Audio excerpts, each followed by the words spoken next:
इस time Shorkot camp के विच राना जी air force मेरी नौकरी जिस तरीके हवा चली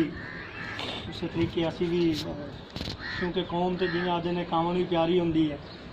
शुरू सानू भी अच्छा लगा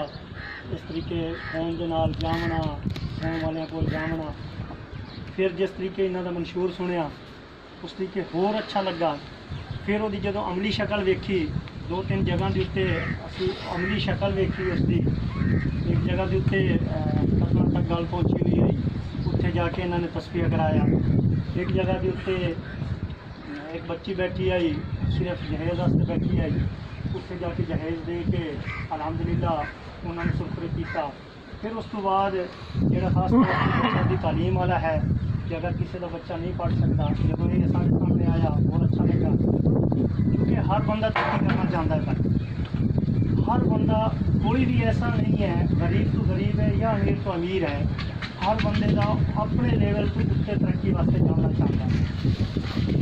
और ना कोई मुल्क ना कोई फर्द ना कोई कौम कलियां तरक्की नहीं कर सकती जो तिकर उसके नाल जुड़े हुए लोग ना होवन उन्हें सपोर्ट करने वाले लोग ना होवन उसले तक ना कोई फर्द तरक्की कर सकता है ना कोई कौम तरक्की कर सकती अगर मैं अपने भाई को सपोर्ट नहीं कराँगा तो बहुत मुश्किल हो जाएगा उस वास्ते कि वो अपने तो अगे जाए इस तरीके रिश्तेदारियां ने अगर मैं अपने रिश्तेदार का खैर खा नहीं बन सकाँगा तो मेरा भी कोई नहीं खैर खा बनेगा मैं अगर लख सोचता रहा अपने दिल कि यार मैं नौकरी वाला हाँ मैं मेरे को थोड़ी ज़मीन है और मैं अगर किसी का खैर खा नहीं हाँ तो यकीन जानो दिली तौर पर मेरे भी कोई खैर खा कोई नहीं इस शय नूं वेखदे होए और इन्हां दे मंशूर नूं वेखदे होए और फिर जांचदे होए और इन्हां दी मेहनत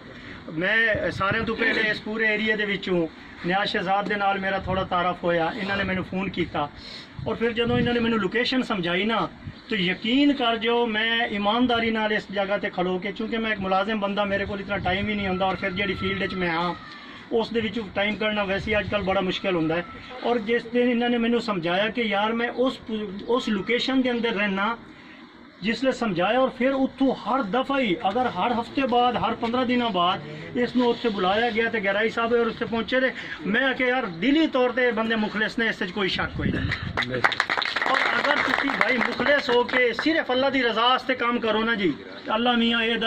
अल्लाह मियाँ इतने के उत्ते ही अल्लाह बहुत कुछ दे छड़दा है कौम देवे ना देवे अल्लाह मियाँ इन्होंने वैसे इतना कुछ दे देना है जो मुखलिस होकर कौम दिखा कर रहे हैं इस वास्ते भाई